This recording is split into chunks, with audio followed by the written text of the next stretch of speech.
It's a pleasure to be here. This is my first time in Lithuania and in the beautiful city of Vilnius. I really like it. But let me jump to science. So I'm sure most of you know the structure of our solar system. But as I suppose most of you are physicists or chemists, I will have to explain this a bit more. So, of course, we have our sun, and then we have 8 planets, right? The inner 4 planets are rocky and actually very low mass compared with the sun, about 1/1,000,000th of a sun, of a solar mass. So it's a, absolutely tiny by mass compared with the sun. Then we have the giant planets. The giant planets, well, the largest one is, of course, Jupiter. It is about 0.1% of the solar mass, and it is dominated by hydrogen and helium, just like the sun. Okay, so compositionally, it is similar to the sun. And then we have a smaller giant planets. Uranus and Neptune, in particular, are mainly dominated by the core. Like these planets, but they have a larger hydrogen and helium content. There is some atmosphere there, okay? So that's our solar system in terms of planets, but we also have the asteroid belt. So between the orbit of Mars, which is at 1.6 AU or so, and then 5 AU, which is the 5.2 AU, is the orbit of Jupiter. We have this asteroid belt with lots and lots of objects from kilometer size to Vesta, which is 500 kilometers. Or I should also say that when I say AU, this means astronomical unit, which is distance from the sun to the Earth. Okay. So this is a natural unit to use here. Okay. Then we have what's called Kuiper's belt. This is much larger. So this is in the outer solar system beyond all the planets. So something like between 30 AU and 50 AU. It's also flat, like the solar system. And then we have even larger, more quasi-spherical distribution of comets, which is called the Oort cloud. We can't actually observe most of these objects, but we deduce that they're by the comets that come in now and then, right, into the inner solar system. So this is what we want to explain. It is surprising, but we don't know all that much about formation of planets. What we know for sure is that they form in a disk. Okay, and that's because, well, the solar system is flat, right? So it has to be a disk. And also we do understand better a star formation. So stars form by gravitational collapse due to a Jeans instability. This is when the cloud becomes so cold and yet massive that it collapses under its own gravity. Okay. But as it collapses, because it has some net rotation, not everything can fall into the center, and you get this disk because of the extra angular momentum. Okay, so that's that disk there. And then somehow, from this disk, you get planets. This is, of course, artist impression. This is not any sort of simulation here.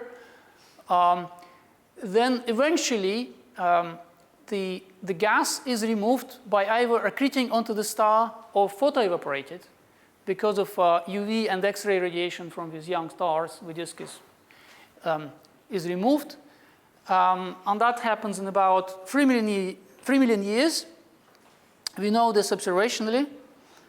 And then planets and those small rocky bodies, like the asteroid belt, is what remains. So, okay, we have 2 major theories for how planets can form.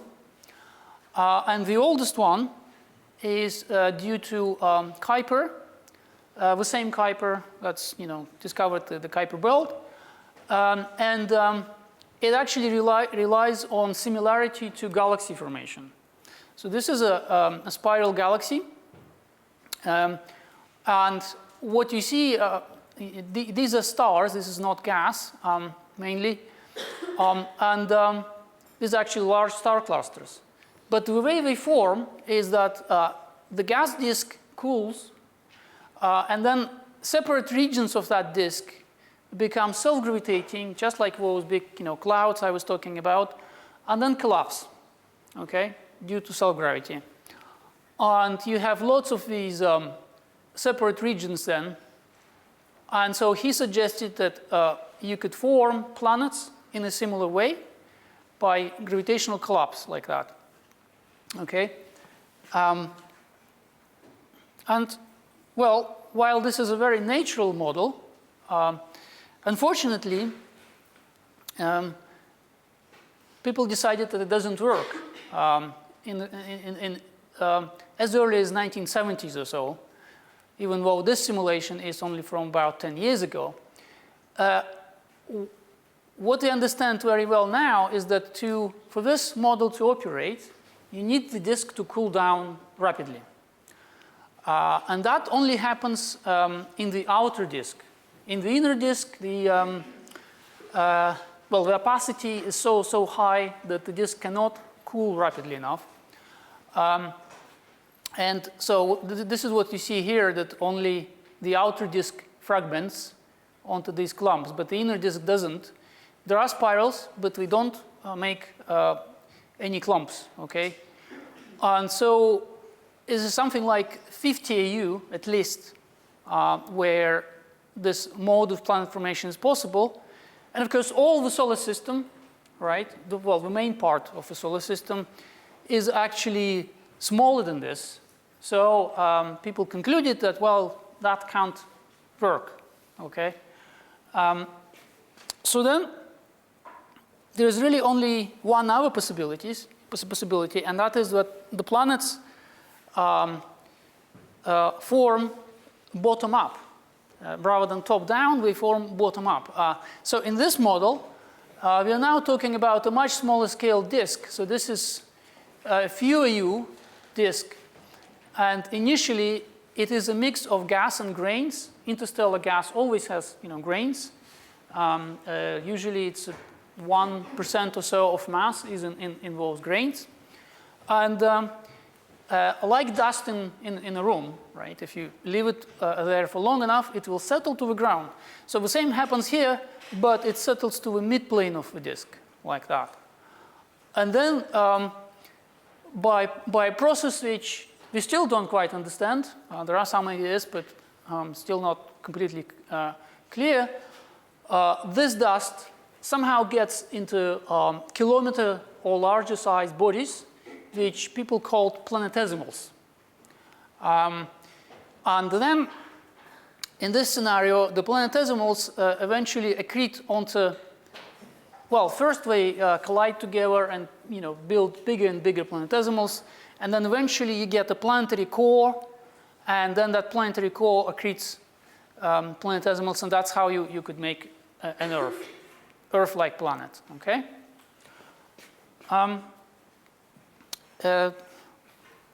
This is of quite an interest to us because this is about how the moon formed in this model. So to form the moon, the difficulty in this model is that the moon is quite a massive satellite. It's heavier than 1% of the body. And you need a lot of rotation, which is difficult to come by in this model because the planetesimals come from all sorts of directions, and the planet should not be really rotating rapidly. So the only promising scenario is where you have a second body called a Theia hitting the proto-Earth. And then a piece of a proto-Earth get an orbit around the Earth and then somehow coalesces into the moon.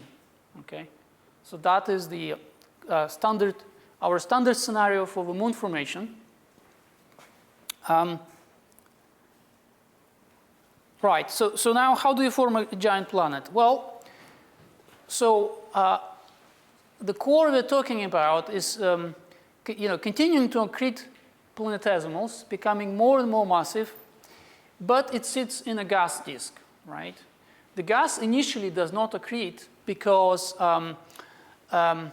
well, hydrogen and helium are much more volatile, so we just don't get attracted to small core. But you can show, this was realized in late 70s, that when you reach the mass of a core of about 10 Earth masses, then gas starts to accrete onto the core and in a runaway fashion. So more and more gas comes in, and as it gets massive, it accretes more and more gas. Okay, so this is a runaway process, and you can then make a massive gas-dominated planet like Jupiter.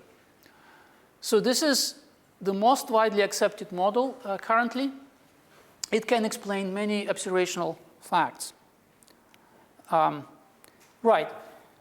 So it should be amazing to you that we're still actually arguing about, well, I'll show you why we should be arguing about the planet formation theory, because, well, we live on a planet. Yeah, you would think we should know how it formed, but we actually know more about formation of galaxies and stars than about planets. And the reason is it's incredibly difficult to observe planets, other than in our solar system, because so this here, this image is to scale. So the Earth is that tiny dot in there. Okay, even the Jupiter is that in there. And of course, we do not radiate by themselves, right? We only reflect the light that shines on them from the parent star. It's very, very difficult to separate these planets out from the glare that you get from the star. So you can't really directly observe these planets unless the planet is very, very far away. So only for the last 20 years, we've been able to start observing exoplanetary systems. So this is from the discovery paper on the first hot Jupiter system. And what this shows is that Keplerian orbit of a giant planet orbiting its star, but much closer than Jupiter orbits the Sun. And in that case, you see the perturbations to the, well, the star wobbles about, right?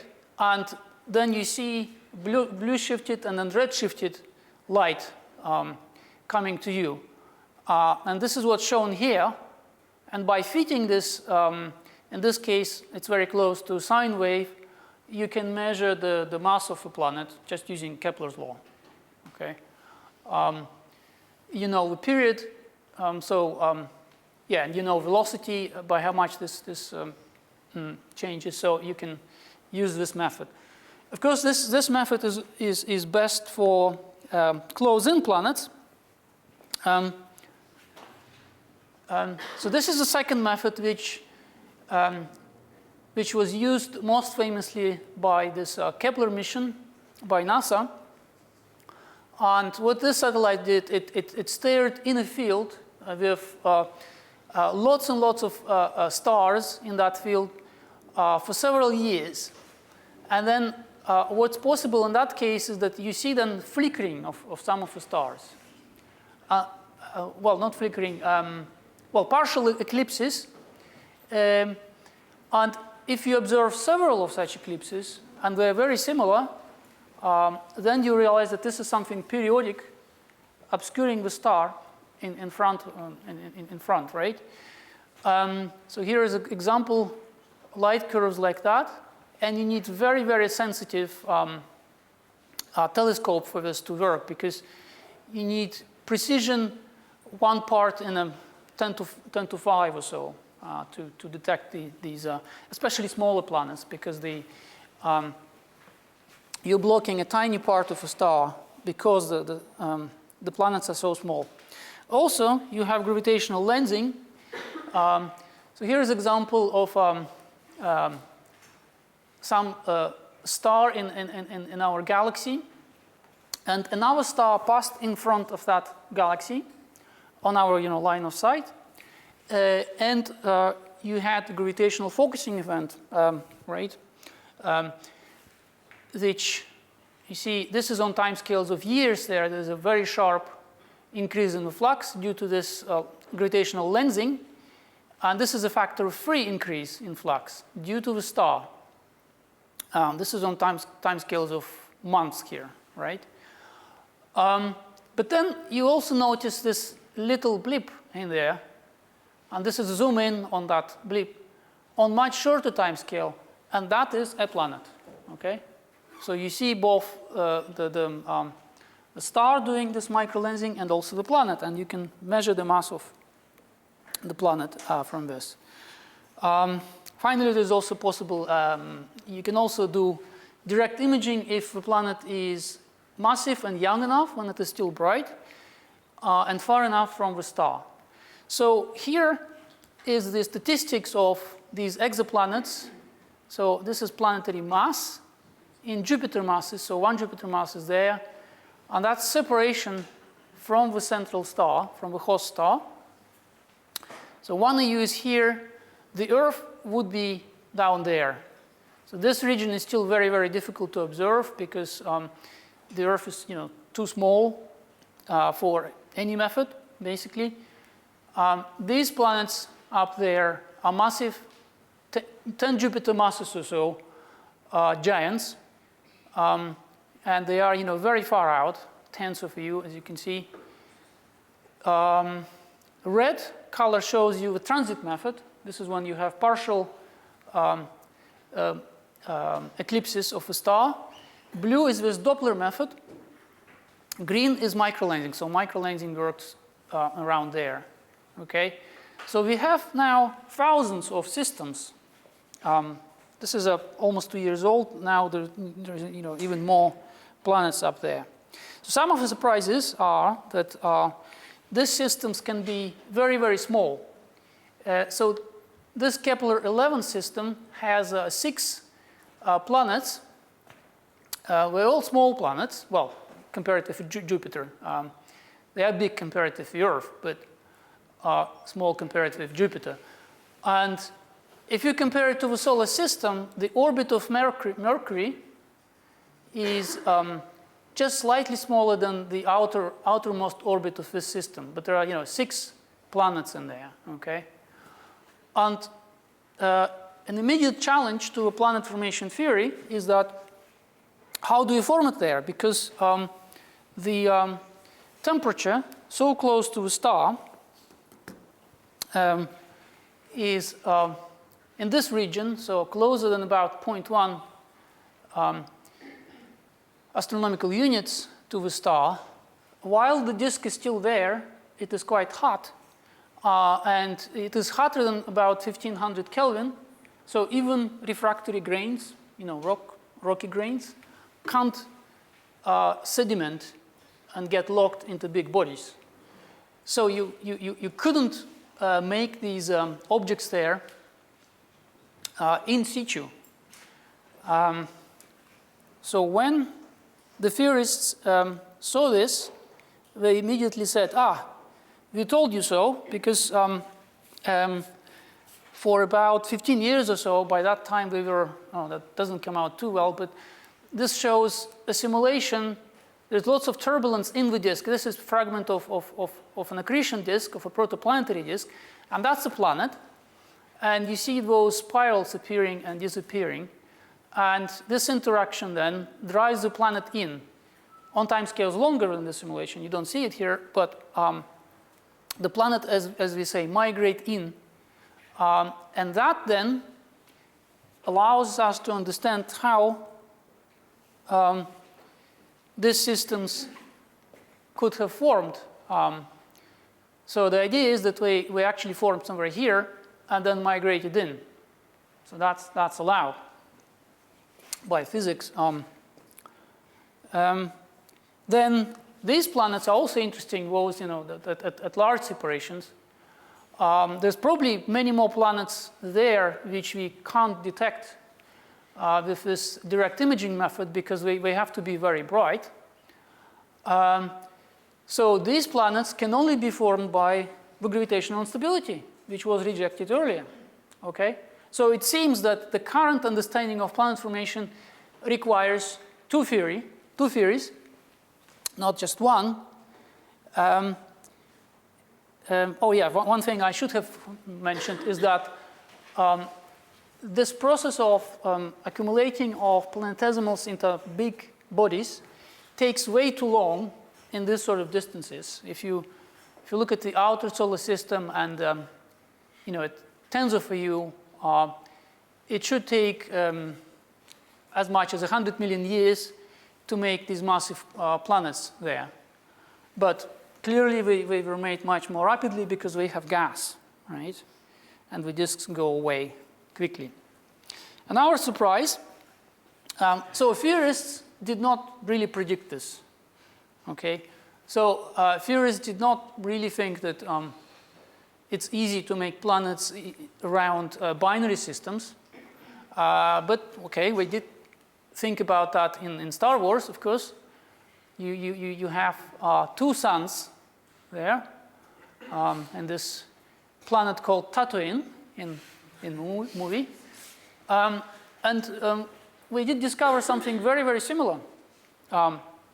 So in this system, Kepler-16, called Kepler-16, there are two stars orbiting each other, and they have eccentric orbits. And then you have a planet orbiting a few times the separation between the stars, and an almost circular orbit. And everything is flat. The Kepler satellite was able to see the eclipses of both stars, and it's just amazing how much information you get from such a system, because you have so many different eclipses and interesting dynamics going on there. But the challenge is that if you try to simulate this, the eccentric orbits of a binary give what's called gravitational kicks, okay, kicks to a planetesimals. So they should have eccentric orbits as well. And therefore, they should be precessing and colliding with each other at velocities something like, hundreds of meters per second up to a kilometer per second in these systems. And they should really fragment. Yeah, that's, that if you throw something into the wall, and that will be just a few meters per second, that fragments. So we don't understand really how the planets, could form in such systems. And there are some now even more extreme systems, which I don't have time to go into, but this is really, it was just discovered recently, very extreme, very eccentric stellar system with planets. So now there's also observations by ALMA. This is a very promising, very interesting observatory which combines 66 telescopes in one and achieves unprecedented resolution. So this was released slightly over a year ago. Again, it doesn't show up too well, but this is a dust disk of an actual planet-forming system. This is the first ever image like that. The system is only 0.5 million years old. The scales here are, this is 100 EU. So this is kind of like the Kuiper belt sort of scale. And you see these gaps in the dust. And there are multiple lines of evidence that these gaps are made by planets. So planets, when they go around in the disk, we actually kick the dust and gas around and create these gaps. This is very well understood in modeling, and the masses that you need are actually between the rocky planets that we have and Jupiter mass. So sort of between 0.1 to 0.3 Jupiter masses, something like that. And this is very challenging because the planets are too young for this most popular model, which is called core accretion, since it should take tens of millions of years to make these planets, yet they're already there. On the other hand, they're too low mass for gravitational instability model because there's a minimum mass in which the interstellar gas gravitates, and that's something like a Jupiter mass. So this is quite interesting. So if you put this and other constraints into this plot, then actually there are lots of different things you don't understand. The system HL tau, is at large separation, but with strange masses, so you don't really understand how it formed. You can also look at what's called metallicity correlations of exoplanets. So because metals are so important to forming planets, it turns out that stars with different metallicities have very different planet content. So gas giants in particular are found preferentially around metal-rich stars. So these metallicity correlations actually tell you a lot about the process of planet formation. So if you look at the most massive planets and what's called as brown dwarfs, so this is transition between planets to stars, the standard theory comes out with wrong predictions for those correlations. Also, if you look at, so debris disks are disks composed of these planetesimals that remain from the planet formation era, and you see them because they collide once in a while and create lots of dust. And dust has a high absorption and scattering capacity, and then you can see that. So we can see those as well. I put it in there because it's really low mass objects. Okay. Then dynamical environments are very, very challenging, so we don't really understand how it all works. Well, this is more personal reason why I don't really like the standard scenario, is this is some of things are really unlike everything we know about forming of larger systems such as stars, galaxies, clusters of galaxies, and so on. When these systems form, we always have so-called negative feedback. I'm sure that's known to physicists in our areas, but in astronomy, what happens is when a galaxy forms, so this is a cartoon from our own galaxy. So the Milky Way galaxy is, it's a spiral galaxy. But then in gamma rays, if you look, there are these big bubbles called Fermi bubbles. We observed in gamma rays with the Fermi telescope. That's why they're called so. And the best idea we have for explaining those is activity of a supermassive black hole in the center. Or perhaps also star formation feedback, supernovae blowing up and so on. And we also know that our galaxy misses about 50 to as much as 70% of its original gas.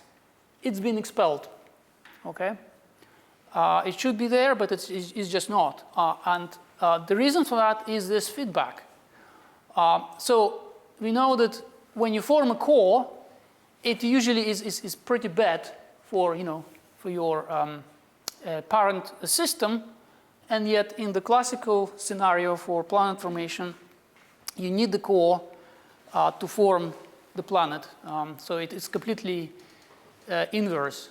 Or I should mention this is a simulation by Kestitis showing how this bubble could have formed. Right. So what do we do now? That we have two theories and we both kind of not quite work. Well, in the last 10 years or so, this is just simulation in my own group, but a dozen of our groups did similar simulations, and what we find is that it is true that you can only form these clumps at 50 to 100 EU, but these clumps do not stay in one place. They migrate in. So if I show this again, oops. You see, you have fragmentation of the disk. Yes, it does happen at large distances, but then these clumps migrate in, and those that survive could give you giant planets like Jupiter, but initially, you know, we started forming at much greater distance. So there is a reason to look at gravitational stability again and take this migration into account. So when you do this, you realize that all of these planets perhaps formed, you know, first being born there and then migrating in. So these ones just stayed behind, and we see those, but all of these could have migrated in. Right, but that's how you do, how you make a gaseous planet. How do you make a planet like the Earth, right? Because the Earth is composed, of course, of you know, silicates, rocks, and iron, oxygen. Mainly, there is very, very little hydrogen. And the interstellar gas is mainly hydrogen. So how do you make the Earth from this? Well, the theory that I mentioned to you, the very first paper on, you know, well, in terms of very detailed first paper on planet formation, actually had a recipe how to make the Earth. So the recipe is the following. You have this big gas cloud, and then grains in the cloud, just like in the disk, sediment to the center. We grow and sediment, and we get locked into a core in that case. So this is how you could make Jupiter-like planet with a core inside. But then the point is that if the planet migrates in closer, so this is a cartoon of the sun there, picture of the sun actually, if the planet continues to migrate closer in, you see the solar tides become stronger and stronger. It goes like 1 over r cubed, where r is the distance to the sun. The force on the planet increases very rapidly as the planet comes closer to the star. So if you come close enough, you disrupt the envelope, and you're left with mainly the core. So that's how you could make the Earth. Okay, so if you put that in your picture of planet formation, then you can explain all of these planets by, you know, first migrating like that and then disrupting them. And as I said, this was suggested earlier, long time ago, but because we didn't know about migration, we could not build a completely self-consistent model, because we thought it all happens here, but you know, you can't start there. You have to start over there and then go like this. So the structure of a solar system is actually quite natural in this model. Well, the line here doesn't show up too well, but there is a line here. This line shows where the tidal disruption of the planets, of these gaseous planets, is likely to happen. It does depend on the planet's mass and exact time scale for migration, but it's a good estimate there. So that location is about 2 to a few EU, okay? So this is exactly where the asteroid belt lives. And so these planets here lost their envelopes, their gaseous envelopes, and so they are rocky. So this is exactly, you know, as we observed. While Jupiter is at 5 EU, this is not to scale, right? Jupiter is more, you know, if the Earth is here, Jupiter would be up there, really. So Jupiter did not encounter such a strong tidal force, so it remained gaseous. It retained its original budget of gas. The other planets, so Saturn is a bit smaller than Jupiter, so it also retains most of its gas. Well, not most, but good fraction. But these planets actually, we have larger cores than Jupiter, it seems, but we have much less gas. So it is counterintuitive at first, until you remember about this feedback effect that I was talking about, that if you make a massive core, there's so much energy released by a massive core that you actually remove envelope by this feedback effect. You disrupt the planet itself. And so you can then explain also why the outer solar system contains these massive cores, but not so much gas. Another thing that you can say is that, so I told you about the standard scenario for formation of a moon. So you hit it with something big because there's not enough angular momentum in the standard theory. But in this scenario that I just showed you, because these gas clumps are born in a rotating disk, they also rotate quite rapidly. There's enough angular momentum for the young Earth to be rapidly rotating almost at breakup velocity, okay? And so this fission scenario by George Darwin, this is a son of the more famous Darwin, becomes possible. So he speculated that the young Earth was rapidly rotating and then cooling down, and because of the conservation of angular momentum, that angular momentum has to go somewhere, and it then went into the moon, essentially. And that was his model, but it was not popular because there's not, it was not clear where the angular momentum would come from. Now it actually is possible. And so that's, oh yeah, one thing I should say is that the classical theory, this theory here, has serious problems. So with the missions to moon returned samples of moon material, yeah? And when you look at the isotope ratios of different elements, oxygen, for example, they are identical. And this is very strange, because if you had two different bodies colliding, you would expect, well, the simulations show it, that the moon would be mainly made from this other body. Okay, so it should have somewhat different isotopic ratios. And until now, this is unsolved in this scenario. But with this scenario, it's simple to understand because you formed it from one body. Okay, so all right, I'm afraid I will have to skip the more detailed slides about how detailed calculations can be done. This is published. You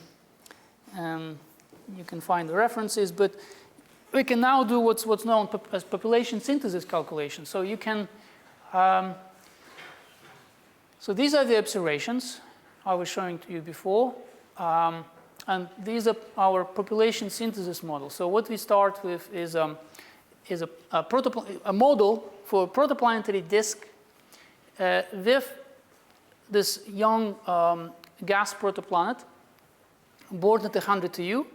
And then they include all the dust sedimentation physics, the planet migration physics, disk evolution physics, and we calculate what sort of planet you would form by the end when the disk is photo-evaporated.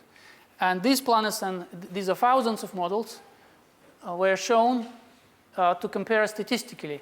Of course, I don't have any instrumental biases here, so I still produce these planets while observations have no planets there. But in general, there are many observational facts that are well reproduced by this model. So for example, there's this well-known positive metallicity correlation. As I mentioned before, you look at the metal content of the parent star. So the solar metallicity in these units is 0. This is logarithmic ratio of metal content. So 0 means exactly solar. This is 3 times solar. So -1 means minus, 10 times less metals. So you see that gas giants prefer these metal-rich environments. And this is also reproduced in this model. You can also look at many other correlations with different types of planets. So you can look at planets smaller than Neptune. You can look at so-called brown dwarfs. So these are objects larger than a planet, but not yet quite a star. And the point of this is to show that the standard model predicts, some predictions coincide. So these are positive correlations. But then for planetesimals, so for these debris disks, and for brown dwarfs, the results are completely different from what's observed. So while in this new theory, you have right correlations. So this is my last slide, and just want to tell you that why I think the revolution in the field is needed now. So the classical theory that I told you about, the whole framework of planet formation, how we understand it, was built on the assumption that planetary orbits do not change. Okay, planets always. So the Earth in this model formed where it was, always like that. Now we see observational evidence that planet migration must be included in the models. The simulations are showing this. So you just can't assume it. Okay, this was a wrong assumption. It was made about over 50, 60 years ago. It's wrong. You have to re-examine everything because it is so important. And when you do, a new theory becomes possible. You recover some very interesting results. First assumed by Kuiper in 1951, but now this becomes self-consistent. So in this model, Earth actually started forming 100 times further away from the Sun than it is now, and was initially as massive as Jupiter, but it lost all the hydrogen to the Sun eventually. Okay, and I'll stop here.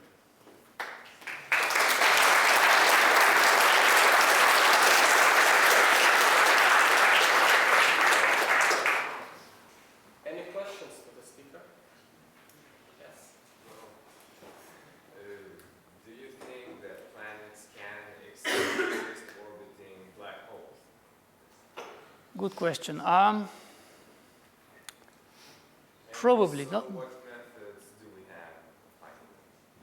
have? We didn't yet observe any planets around a black hole, but before the first planet that I showed was discovered, there were actually detections of planets in around pulsars. So pulsars are systems where you have neutron stars. And neutron stars, they're made from neutrons. And if you had a bit more material, so we're usually 2 solar masses or so, if they would be more massive and free, they're thought to collapse into a black hole. And it's easier to observe pulsars in some sense because we produce these pulses. It's a very good clock. And so there could be, in principle, planets around black holes as well. But with black holes, you actually need gas to accrete on them for you to see some emission. while with neutron stars, we can be powered by magnetic fields. But could So, gravitational microlensing work on planets or on black holes? I guess so, but black holes are, quite rare compared with solar-type stars. So it's unlikely. And also, if a planet is orbiting around a pulsar which collapses into a black hole, wouldn't the collapse of a pulsar cause an explosion? Probably, yeah. Yeah, it's, yeah. Would it damage the planet or maybe it destroy? It depends, right? I mean, the planets can be at different distances from the black hole. So, yeah, I suppose if it's too close, yeah, tidal forces would in fact destroy it. Sorry? No, just saying that if the planet is close, it can be ripped apart by tidal forces. That's right. Yeah, it can. Yeah, if it's too close. Yeah. Okay, any more questions? Yes?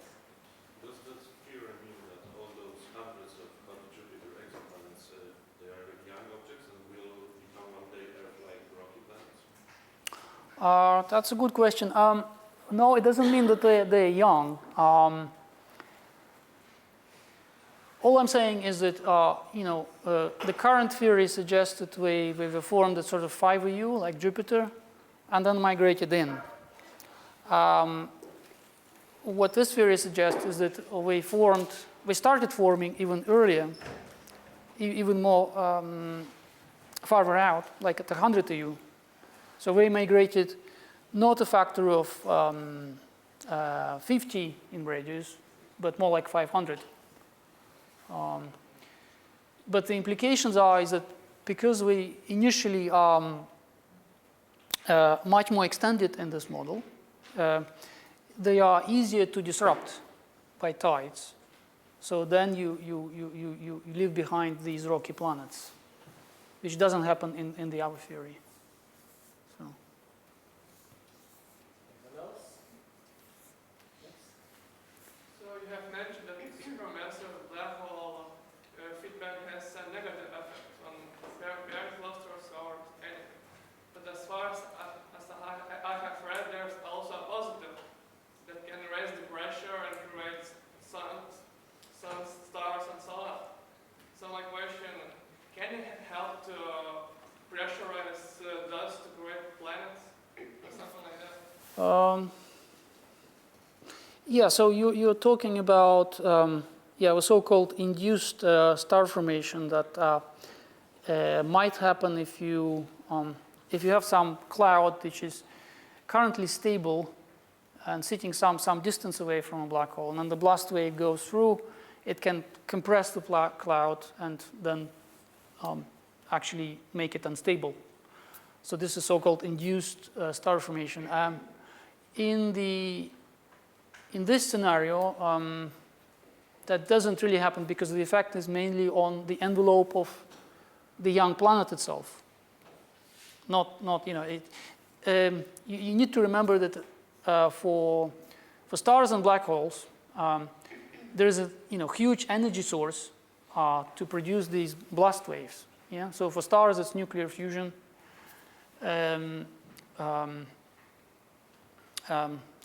Supernova explosions, again, nuclear reactions there. But for planets, you don't really have that source. What happens here physically is that the energy that's released is just the accretion energy of a planet. Okay, so it's a gravitational potential energy, right? When you make the object, that energy first goes into presumably internal heat of a core, but then that is radiated away. And that energy can then puff up the envelope of a gas giant and remove it. So there is much less energy there. But also because planets are, especially young planets, where very low density objects, it's easy to disrupt them. So that's why it's possible.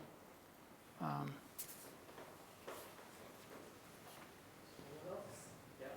How did the Earth lose its mass during Sorry, how what?